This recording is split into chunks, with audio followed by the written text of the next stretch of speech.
not only in the Tampa Police Department, but throughout the city as well.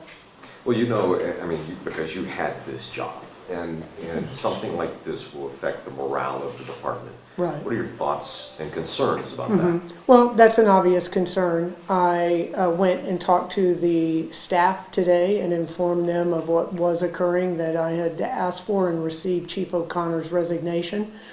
And I let them know that they needed to ensure that the 1,400 men and women that serve our community each day stay focused on that service, and they're not distracted by what has occurred.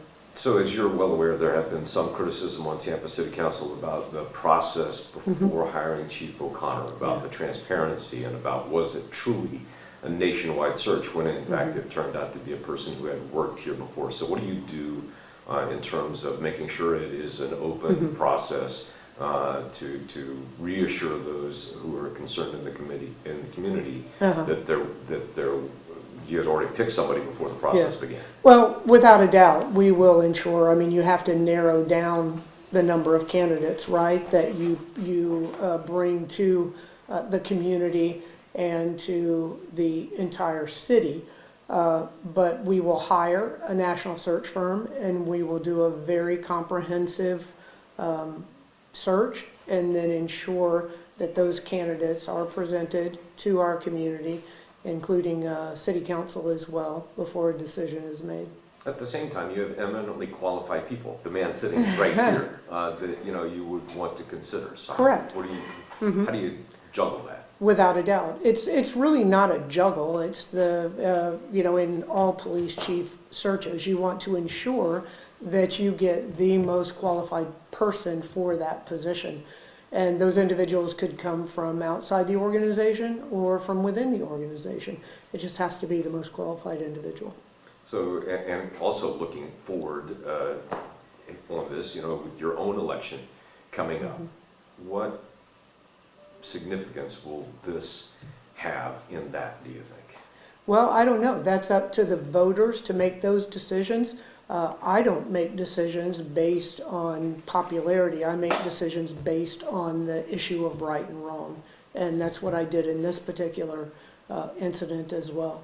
What was it that stood out to you that made it so that it had to take the path that it did today? Well, very disappointing, clearly, to me personally, and then for our community as well. I gave Chief O'Connor a second chance, and that really is what makes this disappointment run so deep. She has done a lot of good for the Tampa Police Department in her short tenure. She's reduced gun violence. The Tampa Police Department's taken an additional 250 guns off of our streets compared to last year. She's really solidified those relationships between the community and the police department, and she's put a lot of positive initiatives in place, including looking at officer wellness. But all of that pales in comparison to the requirement for integrity. That's the bottom line. Because a lot of people have commented on social media, what's the big deal? It was, she was in a golf cart. They just didn't have a tag. Why did it have to go this far? Well, I think they're missing the point. This is not about a traffic stop in a golf cart. This is about integrity.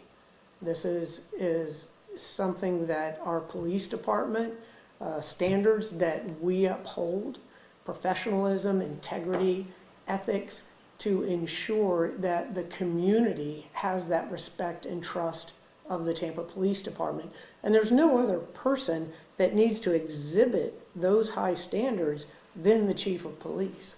So will the successor have to live within the city limits? I think it's pretty clear that Chief O'Connor wasn't. I mean, I know that she's renting an apartment here, but it's my understanding that her son was living in a one-bedroom that she was claiming was hers. So is it now incumbent upon whoever takes the job to make sure that they live within the city? That has always been a requirement, that the Chief of Police live within the city limits. And my understanding was that she does have a residence in the city of Tampa, but that she did spend time in Pinellas County where her daughter was in high school. but she did have an apartment in the city limits. So other people are asking, what about her compensation with this? Because she was only here for 8 months. So does she have a severance package, or what happens now? The city doesn't have severance packages. No, she's just whatever built up leave time or sick time, but there are severance packages as one would think in the private industry. So then her salary ends upon Yes. the acceptance of her resignation? Yes. Okay. And Chief, I think I might have a minute left here. Sure. I'm so sorry. Yeah, anybody listening online, I'm so sorry. So what do you do now? I mean, obviously, we talked about the morale of the department. You have to take that into your equation as you're sitting in the seat that you are now. What do Well, you do? the first thing I do is continue the forward momentum that this department's going in. We have over 1,400 men and women that work, both sworn and professional staff, that are doing a great job out there. And sometimes that doesn't get the attention. As the mayor was alluding to, we're taking more guns off the street. We've reduced violent crime involving a firearm by 4.5% year to date. Our officers are out there more proactive. They are working hard, and to keep that momentum going and to reduce violent crime and to engage in our community is my top priority. So is this a job you want? Right now, I want to see this course through and evaluate that, but I'm never going to close any doors. So that's something that I'm going to evaluate while I'm doing this. I mean, you're a career law enforcement officer. I've seen your face around the department for a long time. Certainly not the way you would have envisioned taking this job, but here you are. So how do you treat this? Well, that's one thing I was telling our staff today is you always have to be ready to take the next position above you because you never know what's going to happen. And that was part of our succession plan. Let me ask an obvious one. Do you live in the city of Tampa? No, I don't. Well, what do you do now? Well, I'm not the chief. So if I took the chief, then I would move and live in the city. Okay, all right. I guess this is a question that had come up, and pardon me, I'll try to pick it up this time. In that the city charter mandates that anybody managerial level and above live within the city limits. Is this something you now kind of evaluate across the board? Hey, is everybody fulfilling this obligation? Of course. Yeah, did you know that Chief O'Connor was living where she was up in East Lake Woodlands? I knew that she had a house up there. I mean, I've worked with her for decades, but, again, that she had acquired a place within the city limits. And I know she worked 7 days a week, so spent the majority of her time in the city of Tampa. I mean, because certainly with your experience in this job, you know how important it is, because on a moment's notice, Right. things can happen. I mean, you all live and work and bless you for what you do, because it is a full-time job. Full-time job, and not full-time 24/7. Right, so it's an important aspect of that job to be in the city, isn't it? To be readily accessible. Okay. Mhm. All right.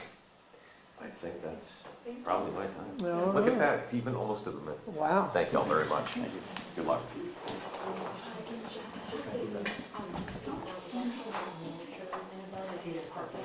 Department heads. Tampa Mayor Jane Castor and the acting police chief answering questions from our own Jeff Patterson here live on